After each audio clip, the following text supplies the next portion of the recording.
నేను పాలు కాగబెట్టిన తర్వాత దీన్ని దేనికి యూజ్ చేయను. లైక్ నేను కంపల్సరీగా ఈ పాలని ఫ్రిడ్జ్లో పెట్టేస్తాను.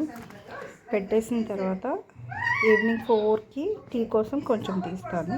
అండ్ నైట్ పడుకునే ముందు ఈ మీగడంతా తీసేసి పాలు తోడు పెట్టుకుంటాను నెక్స్ట్ డే పెరుగు కోసం. అండ్ మిగిలిన పాలని నెక్స్ట్ డే మార్నింగ్కి కాఫీలకి టీలకి వాడతాను. సో దట్ ఏంటంటే నేను కాగబెట్టిన ప్రతిసారి పాలు ఈ మీగడ కదలకుండా ఉంటుంది. లైక్ మీగడ ఇలా థిక్ లేయర్ ఫామ్ అవుతుంది guys. Okay, did you see that thick layer? Let me take it out. చూడండి గైస్, ఇలా వస్తున్నాయి మీగడ. హాయ్ ఫ్రెండ్స్, మనం ఇప్పుడు మీగడైతే 10 డేస్ది తీసాము. తీసి ఒక బౌల్లో పెట్టేసేసి మనం దాన్ని ఇప్పుడు తోడు పెట్టుకున్నాము. తోడేస్తే ఏంటంటే మనకి పెరుగు మీద మీగడతో వచ్చే నెయ్యి టేస్ట్ చాలా బాగుంటుంది పాలదానికన్నా. సో అందుకనే మనం తోడేసి ఒకరోజు బయట పెట్టిన తర్వాత అప్పుడు మనం వెన్న చేస్తాం. హాయ్ అండి, ఇప్పుడు ఇది మంచిగా వేడెక్కిన తర్వాత మనం ఇప్పుడు మజ్జిగ అనేది కలిపేసాం. మజ్జిగ కలిపిన తర్వాత తిప్పేసేసి మూత పెట్టేసి నైట్ అంతా బయట ఉంచేద్దాం. ఓకే, ఒకసారి మజ్జిగ అనేది పాలంతటికి అంటేలాగా ఒకసారి తిప్పుకున్నాము. సో దాట్ మనకి ఈవెన్గా సెటిల్ అయ్యి మజ్జిగ పెరుగు అనేది కరెక్ట్గా తోడుకుంటుంది. సో గైస్, పెరుగు తోడేసిన తర్వాత ఇలా గడ్డగా పెరుగు అవుతుంది మీగడి. ఇప్పుడు దీన్ని బ్లెండ్ చేసుకున్నాము. గీ కోసం తయారు చేసిన పెరుగుని ఆర్ మీగడ పెరుగుని ఇలా బ్లెండర్లోకి వేసుకుంటున్నాను.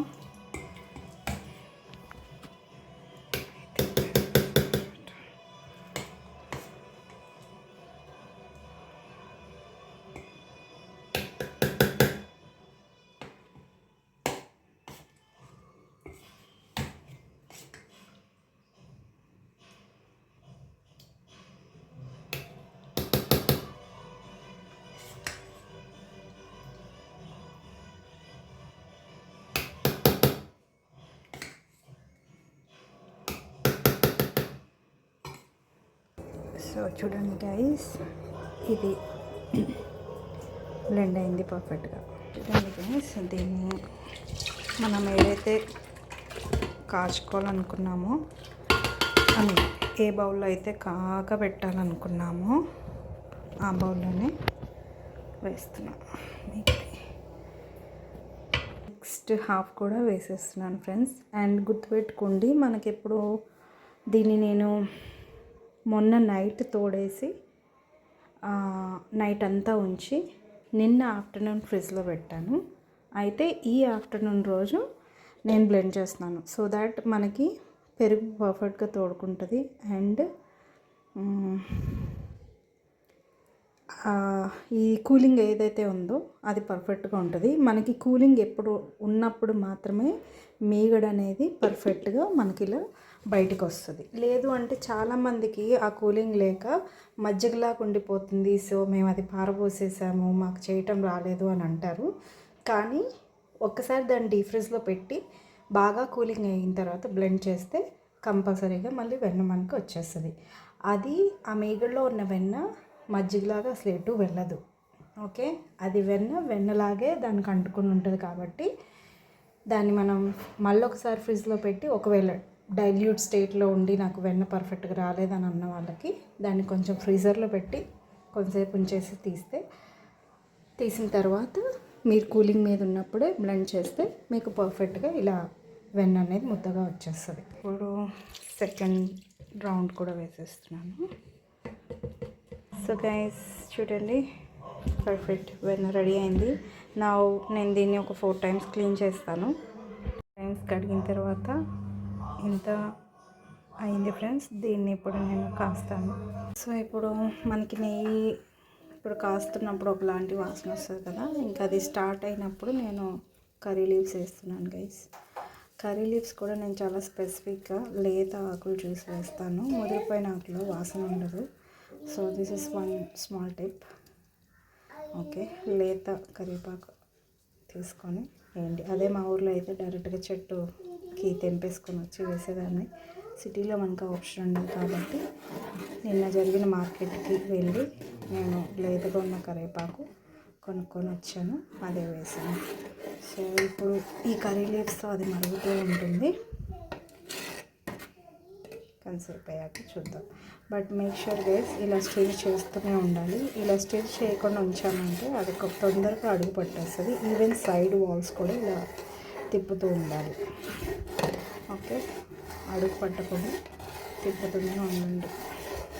తప్పదు, కొన్ని కావాలంటే కొన్ని ఎఫర్ట్స్ పెట్టాలి కదా. గైస్ ఇక్కడైతే మనకి నెయ్యి సపరేట్ అయింది.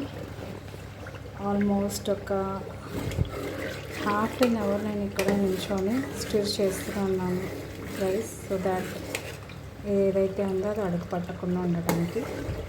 So almost half an hour తర్వాత నాకు గీ అనేది సపరేట్ అవుట్ అయింది. సో ఇది ఇంకొంచెం స్టిర్ చేసిన తర్వాత వాటర్లు ఆ చెడు వాసన ఏదన్నా ఉంటే పోవటానికి కొంచెం ఒక హాఫ్ స్పూన్ షుగర్ వేస్తాను. ఓకే, వేసానంటే చూపిస్తాను. మనకి నెయ్యి కలకలాడుతున్నప్పుడే మీకు అర్థమైపోతుంది, సౌండ్ అనేది బాగా ఎక్కువ వచ్చేస్తూ ఉంటుంది, ఆల్మోస్ట్ రెడీ అవుతుంది అన్నప్పుడు నేను దాంట్లో ఒక హాఫ్ స్పూన్ షుగర్ వేస్తున్నాను. ఈ హాఫ్ స్పూన్ షుగర్ ఎందుకు వేసానంటే మనకి ఏదైనా చెడు వాసన ఇంకా ఉండిపోతే అది కంపల్సరీగా పోతుంది. అట్ ద సేమ్ టైం మనకి నెయ్యి అనేది మంచి రంగు plus some sweetish smell, taste కాదు కానీ స్మెల్, మంచి స్మెల్ రావాలంటే కొంచెం షుగర్ వేయాల్సిందే చెడు వాసన అనేది పోవటానికి. అండ్ చూడండి గైస్, నేను తిప్పుతూనే ఉన్నాను.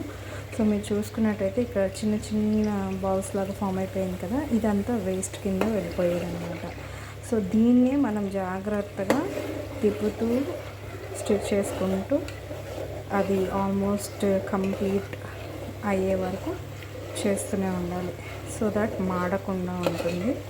ఒక్కసారి మనకి అడుగు పట్టింది అంటే ఆ ఫ్లేవర్ ఏదైతే ఉందో నెయ్యికి అదంతా పోతుంది, కలర్ మారిపోతుంది, మన టేస్ట్ అనేది మొత్తం ఎవాపరేట్ అయిపోతుంది. So I prefer stirring until it is done. కొంచెం సేపు అయిన తర్వాత కొంచెం చిటికెడంతా సాల్ట్ కూడా వేసుకోండి. వేసుకునే వాళ్ళు వేసుకోక్కర్లేదు, బట్ నేనైతే I prefer adding some salt. ఇది కూడా same, it's the same thing, చెడు వాసన ఏదైనా ఉంటే పోవటానికి. ఇది నాకు ఇద్దరు పీపుల్ చెప్పిన, లైక్ షుగర్ వేసుకుంటే చెడు వాసన పోతుంది అన్నారు, సాల్ట్ వేసుకుంటే చెడు వాసన పోతుంది అన్నారు. సో అన్నప్పుడు నేను I tried both of them. So నాకు ఎప్పుడైతే I tried both of them అన్నానో నేను సపరేట్గా ఎప్పుడు సింగిల్గా షుగర్ ఒక్కటి వేసి కాయటం కానీ సాల్ట్ ఒక్కటి వేసి కాయటం కానీ చేయలేదు. ఎందుకు అంటే నేను ఎప్పుడైతే ఈ రెండు వేస్ట్ చేశానో నాకు పర్ఫెక్ట్ గీ అనేది వచ్చింది. సో అప్పటి నుంచి I continue to use both of them. చూడండి, మీకు ఆల్మోస్ట్ నెయ్యి అనేది రెడీ అయిపోతుంది. ఇంకొంచెం బ్లెండ్ చేసి ఈ క్రిస్టల్స్ ఏవైతే ఉన్నాయో వాటిని బ్రౌనిష్, లైట్ గోల్డెన్ బ్రౌన్ వచ్చే వరకు చేస్తూనే ఉండాలి, కాస్తూనే ఉండాలి. లైట్ బ్రౌన్ వచ్చిన వెంటనే స్టవ్ ఆఫ్ చేసేసి పక్కన పెట్టేసుకోవాలి. ఎందుకంటే ఈ వేడి అనేది పోదు, వెంటనే పోదు. వేడికి ఇంకా మనం స్టవ్ ఆఫ్ చేసినా కూడా ఇంకా ఇది మరుగుతూనే ఉంటుంది. సో మరిగి అది అడుగు కానీ ఇట్లా మాడటం కాకుండా మనం కొంచెం గోల్డెన్ బ్రౌన్ వచ్చిన వెంటనే ఆఫ్ చేసుకుంటాం. అది కూడా చూపిస్తాను నేను ఏ కలర్ వచ్చాక ఆఫ్ చేసుకోవాలనేది. So let's wait for some time. And ఈ షుగర్ వేసిన తర్వాత స్మెల్ అయితే ఆసమ్ ఉంది గైస్. అండ్ ఇంకొక చిన్న చిట్కా, నాకు గీ ప్రిపరేషన్ అనేది చాలా ఇష్టమైన పని అండ్ ప్రొసీజర్ కూడా. నేను చాలా పేషెన్స్తో చేస్తూ ఉంటాను. ఎలా పడితే అలా స్టవ్ మీద పడేసి వెళ్ళిపోయి దాన్ని వచ్చి మాడిన తర్వాత చూసుకొని అరే అయిపోయిందా అన్న టైప్కి అయితే కాదు. నేను కంపల్సరీగా అక్కడే నుంచొని ఆ హాఫ్ అన్ అవర్, గంట నిలబడి ఆ ప్రొసీజర్ చేస్తూనే ఉంటాను. ఎందుకు అంటే మెయిన్గా quality is so important, perfection is so important. నాకు పర్ఫెక్షన్ అనేది నెయ్యి చూపిస్తాను మీకు కంపల్సరీ. సో గైస్ చూడండి, ఇంకొక 20 minutes తర్వాత I was finally able to see some golden brownish thing is happening. మనకి నురగలు అయితే ఇంకా వస్తూనే ఉన్నాయి. సో గైస్ ఇప్పుడైతే చూడండి, మనకి నెయ్యి అనేది కంప్లీట్గా సెటిల్ డౌన్ అయింది. ఇప్పుడు నేను ఇది ఒక బౌల్లోకి వేసి చూపిస్తాను. చూడండి, నేను ఇక్కడైతే ఒక జార్ పెట్టుకున్నాను and at the same time filter ఒకటి పెట్టుకున్నాను.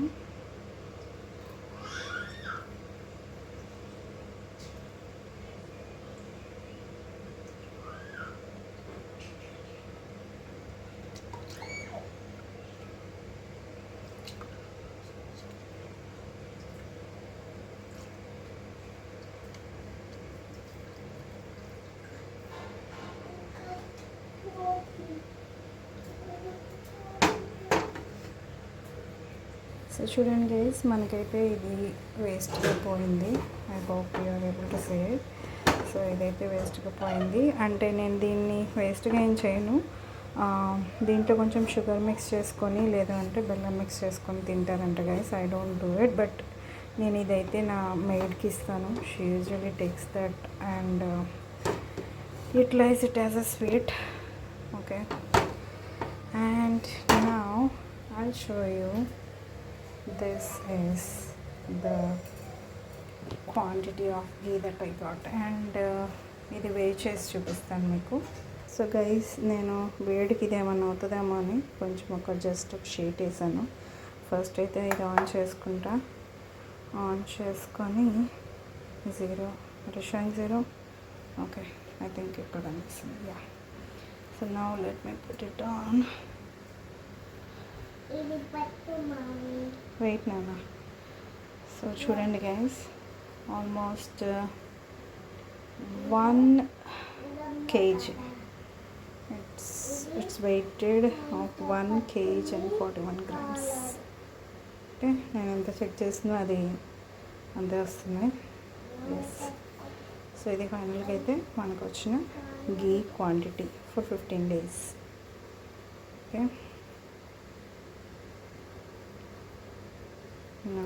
రేపు మార్నింగ్ వరకు బయట ఉంచుతాను గైస్. ఉంచిన తర్వాత ఫ్రిడ్జ్లో పెట్టేస్తాను. మార్నింగ్ వరకు ఎందుకు ఉంచుతాను అంటే I'll show you the perfect ghee texture, how it turns out guys. Next day morning night అంతా బయట పెట్టి నెక్స్ట్ డే మార్నింగ్ తీసాను. చూడండి, మీకు నెయ్యి టెక్స్చర్ అనేది ఇలా ఉంటుంది. So this is all like పూసలు. ఓకే, ఇంకొంచెం సేపు ఉంటే కొంచెం చల్లదనానికి ఇంకొంచెం వస్తాయి. బట్ యాక్చువల్గా అయితే మనకి నెయ్యి టెక్స్చర్ అనేది ఇలా ఉండాలి. చూసారా ఎలా పడుతుంది? ఇలా ఉంటుంది.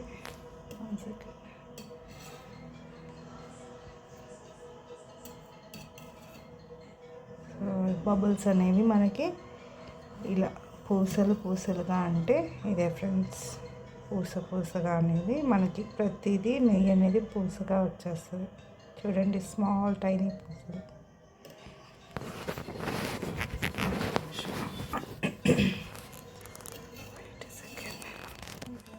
అవట్లేదంటే